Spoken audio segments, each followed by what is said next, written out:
Hey guys, welcome back to the channel. Today we're doing a Commander deck tech on Talrand the Sky Summer. Now this is kind of an El Cheapo deck tech, we're about $75, that was the theme of it. And this deck does punch above its weight category for sure. So a big part as well with this deck was mystery boosters, reprinted a lot of the cards in this deck tech, so I kind of wanted to cover it, show the new update for it.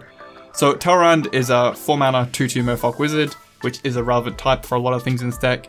But simply, whenever you cast an instant sorcery, you create a 2/2 Drake token with flying, and that's the main workhorse of the deck. You're going to be spell slinging, you're going to be countering things, you're going to be removing things, generate a token army, and just overwhelm your opponent. A nice simple deck to pilot.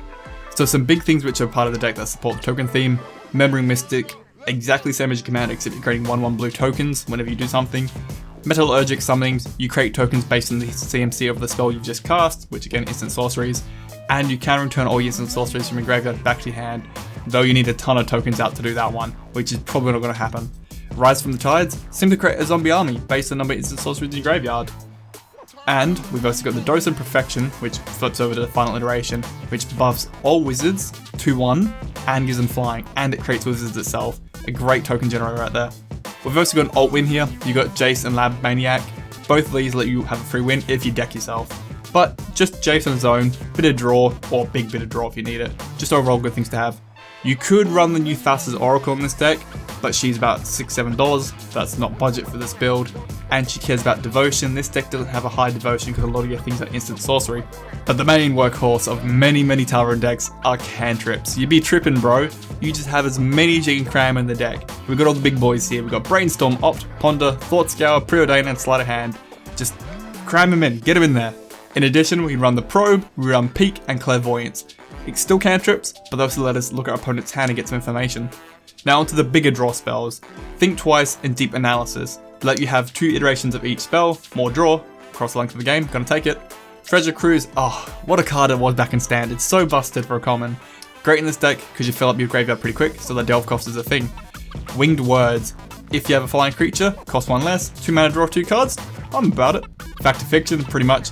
Reveal top 5 cards of your library, your opponent separates them into 2 piles, you pick a pile, away you go. Impulse, you dig top 4 for a card. Foresee, you scry 4, then draw 2. What a big scry that is, really. And Mind Spring, just a simple big draw X spell.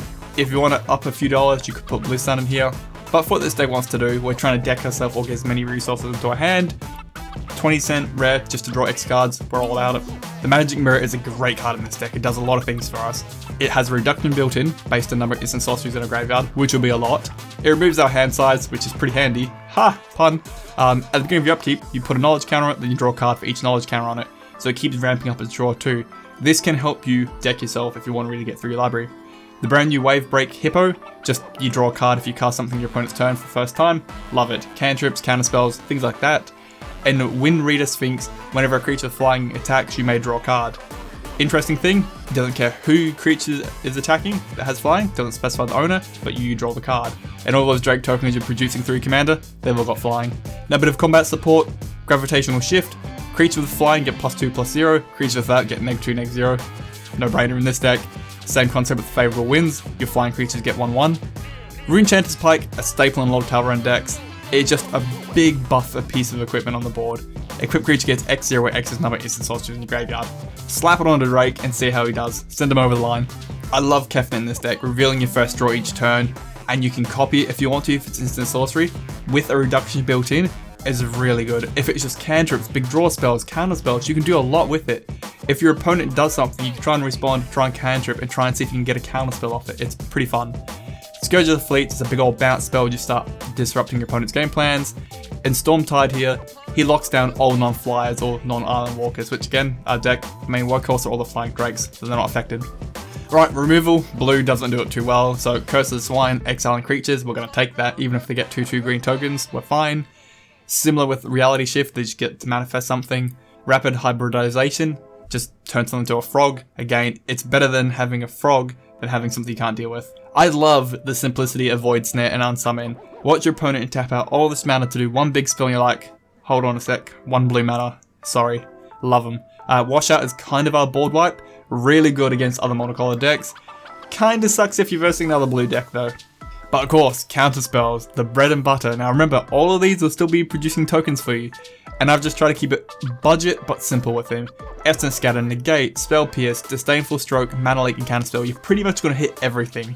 But in addition, you get things like Wizard's Retort, which is cheaper if you've got a wizard. Your commander is a wizard, so reduction is able. Foil and Daze are kind of good gotchas. You don't need Banner Up to activate them. And Rewind can reset mana so you can keep going. And the last three here, Overwhelming Intellect, just a big dumb counterspell that can hopefully draw you a ton of cards, and such good flavor text, my brain hurts. Desertion lets you steal an artifact or a creature, so sometimes it can be really fun. Or Supreme Will, it's a counterspell, or it can be a dig top 4 if you need to. I love having versatility in budget cards. Right, heading into support now.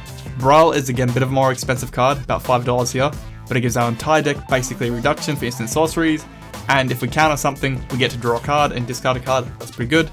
Jace's Sanctum, similar thing, another reduction built in and with the scry effect. And then you got the little homunculus here, which if you get to flip him over, has a reduction built in too.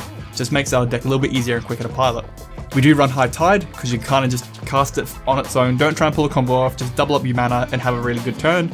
Or you can combine it with things like Flood of Recollection or the Wall to try and get it back to your hand and do it again to really start buffing up. We run Sentinel Tower, kind of like a storm pinging effect. You're casting so many instant sorceries throughout the game, you're going to chain up to 1, 2, or 3 damage, and you can keep creatures dead, planeswalkers in check, or just chip away at your opponent. Mana Rocks, I really want to try Apprentice's Wizard. It has simply pay 1, tap it, produce 3 generic mana. That can help produce other Mana Rocks, it can be used to feed into bigger spells, X spells. I don't think it's that bad. The downside is it's a 3 mana 0/1, so it's pretty squishy. I love Midnight Clock, taps a blue, don't clever our deck, but if we can get the 12 counters on it, we can draw a ton of cards if we do. The banner, love it. Buff the chosen color of choice, so blue, and you can tap for blue. Great 3 mana rock. Corrupted Graftstone is just a really budget 2 mana blue artifact for us here. Enters tapped, but only produces colors from your graveyard. As long as you get a cantrip in there, you'll be fine. Commander Sphere, Sol Ring, staple in the format. Right, onto lands. Like I said in a lot of my videos, my friends have degenerate land bases, so I run Ghost Quarter and Field of Ruin as a staple in a lot of my decks. Reptile is a must in this deck. The Sanctuary here can get an instant sorcery back on top of your library if you meet the requirement. Remote Isle and Lonely Sandbar, it's good to have the cycling effect if we don't need them, we can just ditch them.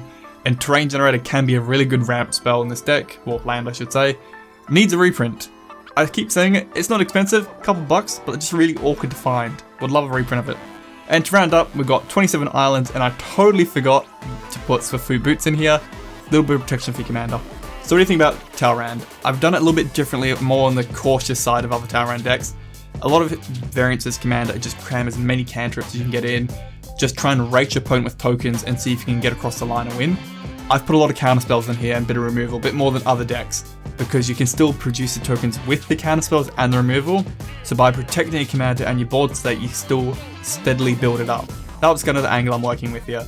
So let me know your thoughts, guys. Remember, about 75, maybe 80 bucks really.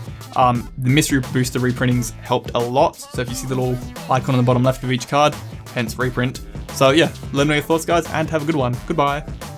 Alrighty, thank you for watching the video, guys. If you enjoyed that, like the video, it definitely helps push it through YouTube's algorithm so more people can see it. Only 10% of my viewers are subs, so consider joining the channel and helping us out and see relevant deck techs. I definitely want to cover more budget ones in the future. Probably next, God of the Forge, everyone hates you at the table kind of playstyle. Thank you to my patrons, hope you guys are doing okay. I can't say the word that we all know what's going on, but look after yourselves everyone, don't do anything dumb, just be safe. Alright, thank you guys.